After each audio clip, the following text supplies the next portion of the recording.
माही की गूंज न्यूज़ में आपका स्वागत है। माही की गूंज के सभी दर्शकों का बहुत बहुत स्वागत है। कांग्रेस प्रत्याशी वाल सिंह मेड़ा ने अपना नामांकन दाखिल किया है।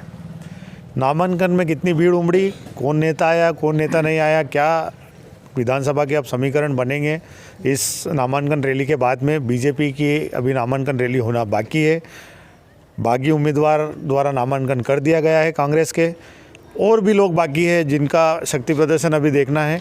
अभी हम खड़े हैं विधायक निवास पर और जानेंगे उनसे कि किस प्रकार से अब इस चुनाव की आगे की क्या रणनीति बनती है। विधायक साहब, बहुत बहुत स्वागत है आपका।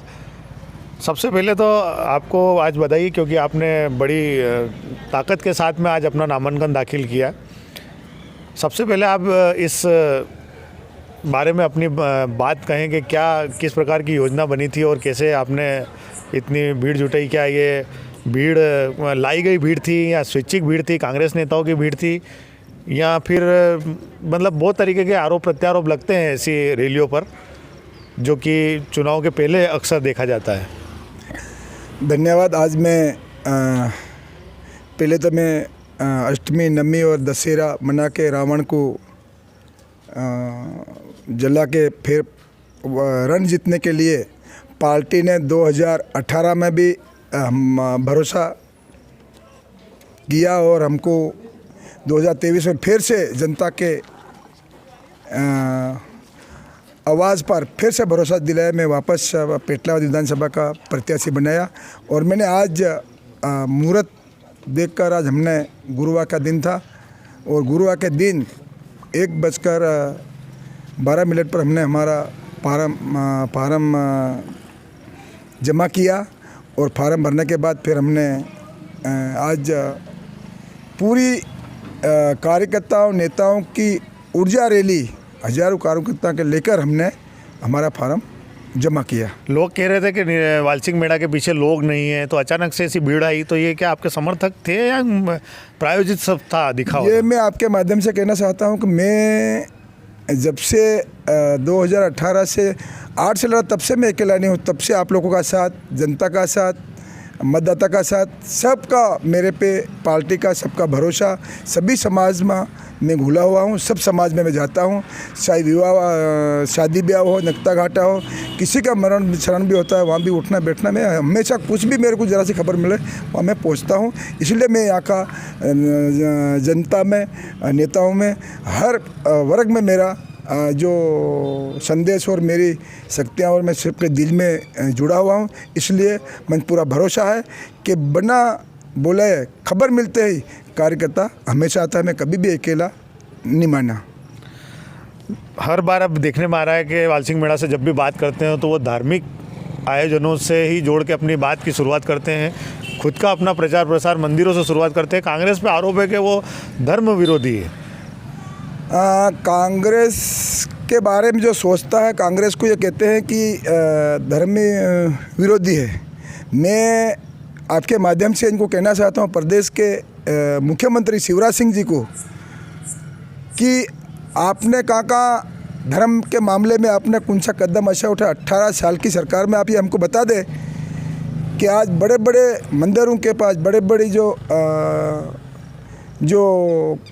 जमी जो हड़प रखी है, कई जगहें बड़ी बड़ी बातें करें। हमारे कमलनाथ जी ने जो 15 महीने की सरकार में जो ज़मीन जो हड़पी हुई थी, ज़मीन कब्जा करा हुआ था, इसके ऊपर तत्काल इसने एक्शन लिया और वो ज़मीन जो जिसके पास थी, इस ज़मीन को वापस जाके था इसको खोलने के, वापस इसके मंदिरों के लिए सुविधा करी।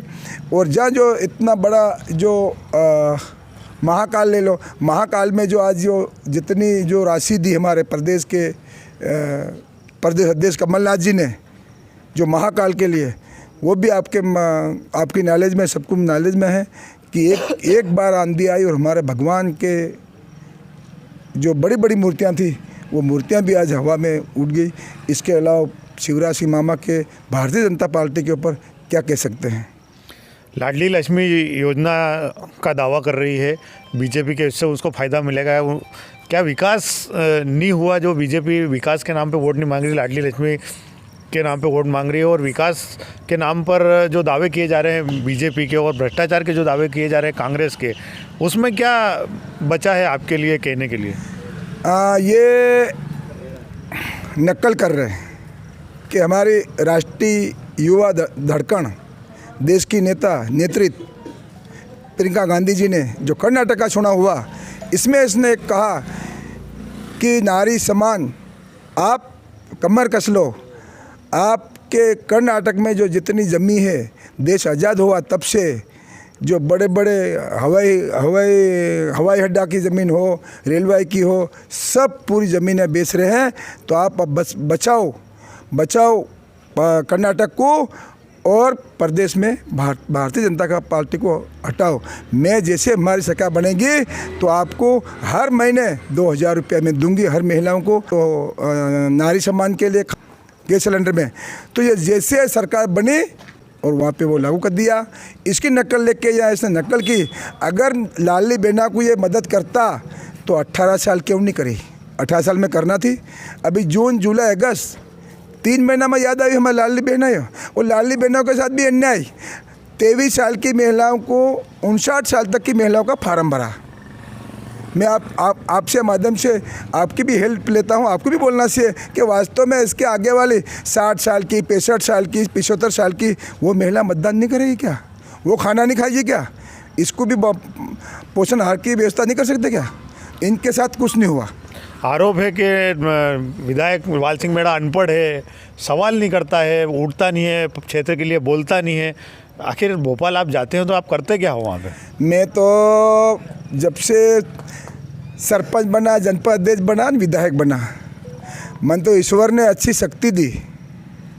जो पढ़े लिखे की बात कर रहे हो, विधानसभा में जो 2018 में सरकार बनी, तो आपके माध्यम से कहना से कितना महीना, 1 महीने की कांग्रेस की सरकार में हमारे कमलनाथ जी ने जो विधानसभा चलाई, तो पूरा महीना चली विधानसभा, और सब तरह तरह के नया विधायक, पुराना विधायक, सब ने हमने क्वेश्चन लगाया, इसके ऊपर हमने सवाल जवाब किया। इनने, आपको मैं कहना चाहता हूँ, कांग्रेस के ऐसे विधायक 55 विधायक, भाजपा के 60 विधायक, बोलने का मौका नहीं मिला। कभी आनंद दे, विधानसभा शुरू हो 3 दिन 4 दिन शिवराज सिंह मामा इधर जा रहा, दिल्ली जा रहा, इधर जा रहा, इंदौर जा रहा, ग्वालियर जा रहा, 5-6 दिन में विधानसभा समाप्त। आपको बोलने का मौका नहीं मिला? बोलने का मौके की बात करो, हमने क्वेश्चन लगाया। मैं क्या, अच्छे पढ़े लिखे मेरे से सीनियर बेचारा को मौका नहीं मिला।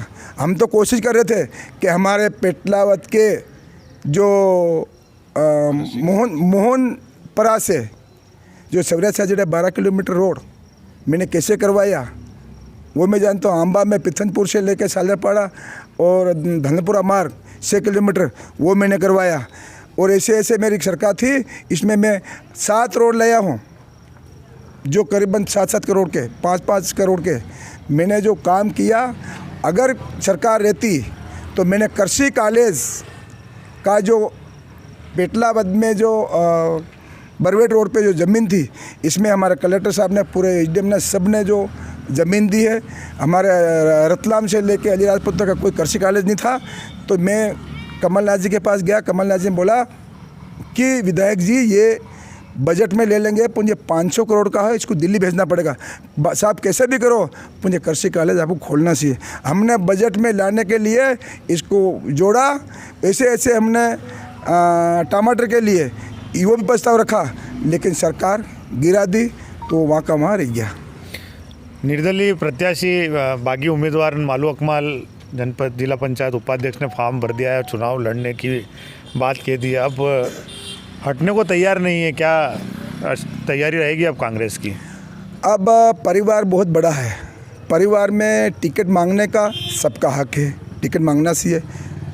अब यहाँ से पब्लिक का दिल जितना, पब्लिक के पास काम करना, पब्लिक का कितना काम होता है, कितना इसका दिल जितना है, तो इसके आधार पे, सर्वे के आधार पे टिकटें हमारे प्रदेश लेवल तक, हाई कमान तक, दिल्ली तक के जो सर्वे हुआ, इसमें जो नाम आया और काम बोलता है। अब पेटलावद में 2,75,000 की जनसंख्या वाला विधानसभा है, बहुत लंबा, आपको भी मालूम है भैया।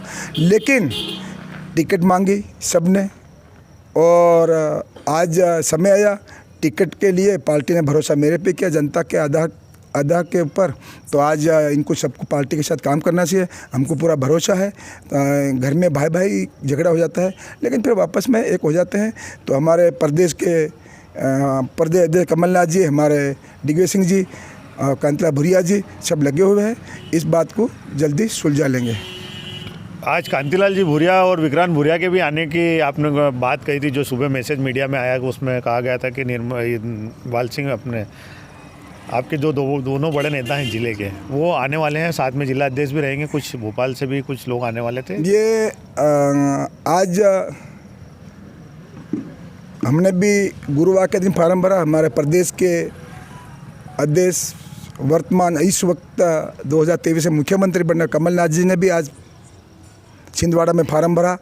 तो आज ऐसे कल कई जगह सबके फार्म भरना है, इसलिए हमारे प्रदेश युवा कांग्रेस अध्यक्ष भाई डॉक्टर विक्रांत ने भी तैयारी कर रहे हैं। चर्चाएँ तो हुई थी, मेरी बात नहीं हुई थी, लेकिन राका जी ने बोला था हम आएंगे। लेकिन वहाँ भी पूर्व प्रदेश के पूर्व मुख्यमंत्री दिग्विजय सिंह राज साहब भी आ रहे हैं। तो इसकी तैयारी में कल फार्म भरना है, तो इसलिए वो तैयारी में लगा है।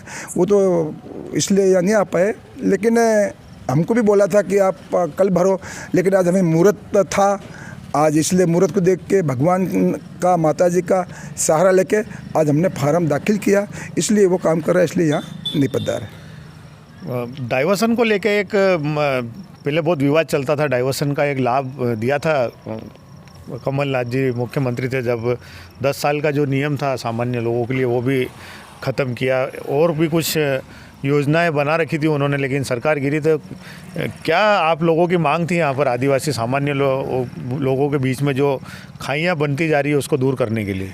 ज़मीन के बारे में आपने अच्छा प्रश्न किया कि ज़मीन हमारा कहना, आज मान लो हमारे नगर पालिका हो, नगर पंचायत हो, यहाँ पे जो हमारे आदिवासी और हमारे सामान्य की ज़मीन है, कई जगह हमारे आदिवासियों को भाव वहाँ कम मिलता है और हमारे सामान्य को ज़्यादा मिलता है। तो हमारे कमलनाथ जी ने इसको कैबिनेट में लाके इसको ज़रूर कहा कि हमारे जहाँ भी ज़मीन आदिवासी का और सामान्य का है, इनको जो भी ज़मीन का जो भाव मिले सभी सर्वमान्य हो, एक ही भाव होना से ये हमने लागू किया था। लेकिन ये भारतीय जनता पार्टी का कहना क्या है, करना क्या है, खूब झूठ बोलते हैं। अभी तो इतना बुकला गए हैं कि बोलने में किधर कूद पड़ते हैं, गाड़ी पटरी से नीचे उतर गई। तो ये थे हमारे साथ में विधायक वाल सिंह मेड़ा, कांग्रेस के प्रत्याशी है, पूरी तरीके से बेबाकी से अपनी बात कही है और परिवार बताया है बाकी बागियों को, और उन्होंने कहा कि अब कहल जो भी है बड़े नेता वो दूर करेंगे, और कुछ ऐसी बातें भी कही है जो विचारनीय है, शायद इस पर जनता का ध्यान गया नहीं है। और आज जो प्रदर्शन वाल सिंह मेड़ा ने किया है अपने नामांकन फार्म के दौरान, ज़रूर इसका राजनीतिक समीकरण पर अलग फ़र्क पड़ेगा और विरोधी कहीं ना कहीं उनके हिस्से में एक बार और विचार करेंगे चुनाव लड़ने के लिए, मैदान में लड़ने के लिए। वहीं विपक्षी जो है भारतीय जनता पार्टी, उसको अपनी तैयारी एक बार फिर से करनी पड़ेगी, क्योंकि उनको लग रहा था कि बागी उम्मीदवार होने के कारण विधायक वाल सिंह मेड़ा या कांग्रेस प्रत्याशी का जो समर्थन है वो काफ़ी कम हो चुका है, और हमें जो जीत आसानी से मिल जाएगी वो आज का नामांकन रैली देख के बीजेपी को विचार करना पड़ेगा कि कहीं ना कहीं उनका पूरा जो मुकाबला वो सीधा वाल सिंह मेड़ा और कांग्रेस से है, और उसी के हिसाब से रणनीति बड़े रूप में तैयार करना पड़ेगी। माई की गूंज के लिए विजय पाटीदार के साथ में राकेश गहलोत। धन्यवाद।